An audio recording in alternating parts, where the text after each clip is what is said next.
Let's take apart this rounded square handheld costing just over 200 yen.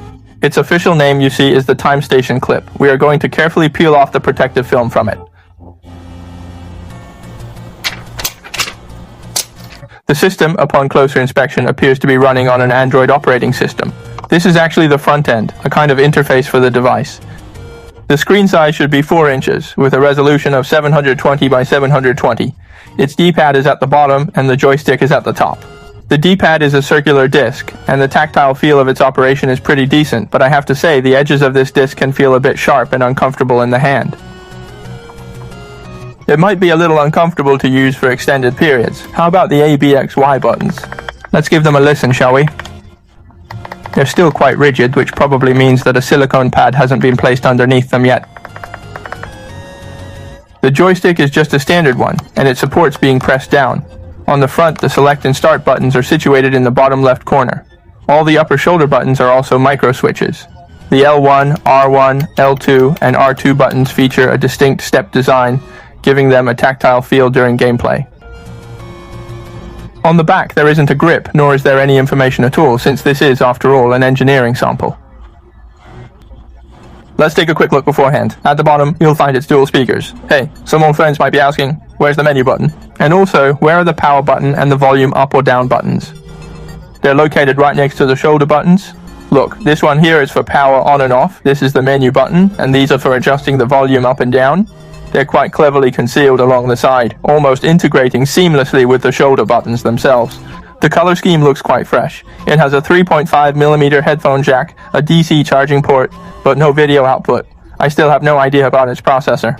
This time, let's just take it apart and have a look first. Seeing this screen when it powers off, you should all understand that it's an Android system.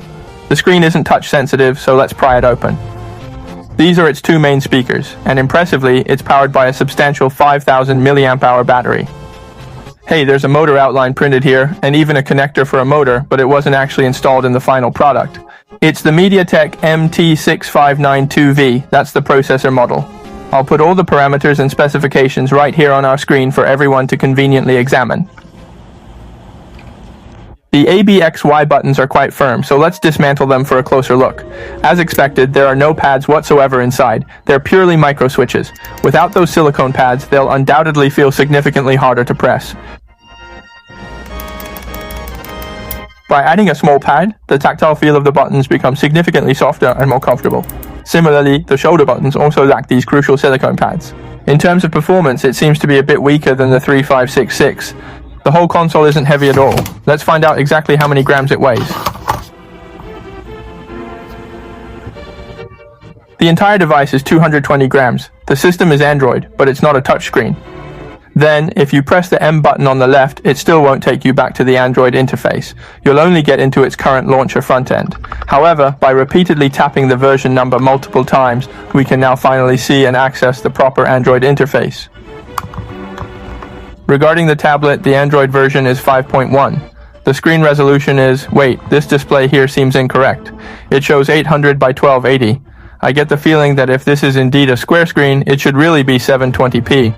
Now after we get it connected to the network, let's see if the online multiplayer functionality actually works. That's the real test. I'm searching for Journey to the West 10 Evils, but I just can't locate the game. No, I'm still quite unable to find it. The game just isn't appearing anywhere at all. Hey, the card almost got stuck there. Perhaps the card doesn't contain these game ROMs. Let's check to see if there are any PSP games available. Oh yes, there is indeed one. It doesn't appear that God of War is among these titles. Oh my goodness, how is this? How is this even positioned?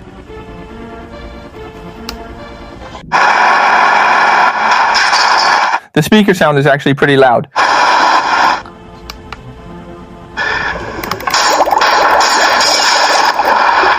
This 2D game, this one should definitely be fine, don't you think?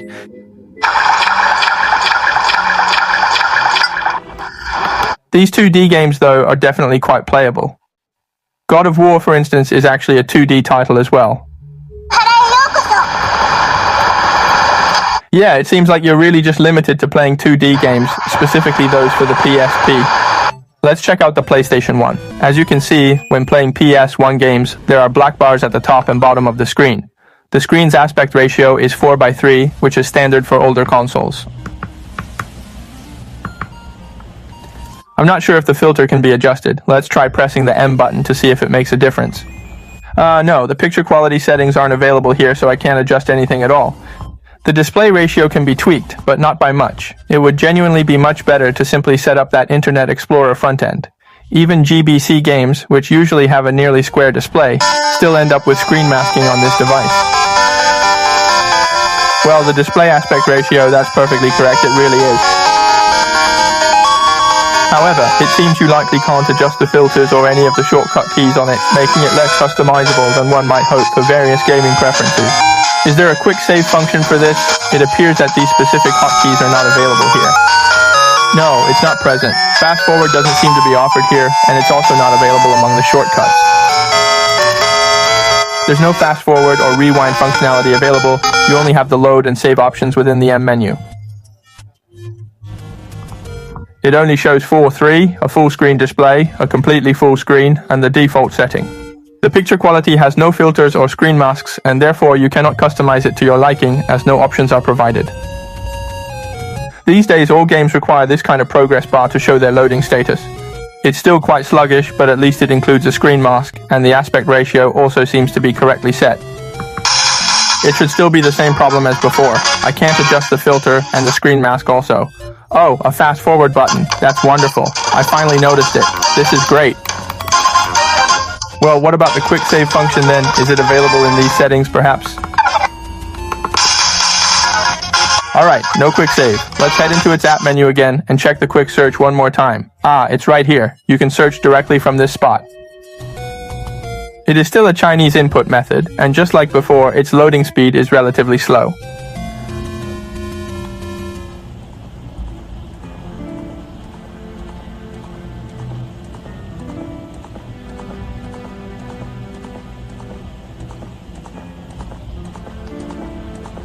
Well, it does have a screen mask, and it's also got that in there, so that's good.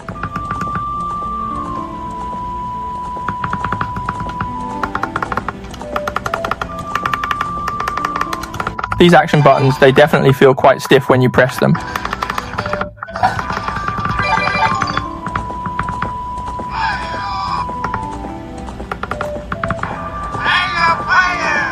Executing special moves shouldn't be a problem at all, I think. This also feels quite good. The feel of these buttons is also good. I think the combo skills should be fine. Yes, executing special moves should be no problem at all. Finishing moves for sure shouldn't be a problem whatsoever. On the system side, there's still a lot that needs optimization. So how much does it cost then? It's a bit over 200 yuan, perhaps 239, or maybe even 229. We'll also be giving this unit away for our 140,000 subscriber celebration, so remember to follow our updates. Alright, that's going to wrap up our video for today. The model we've got here is the Time Armor R3. Currently it's just an engineering sample, so the final retail version might indeed have some differences. If you enjoyed this video, please give us a like, comment, and share to show your support. Help us stay happy every day.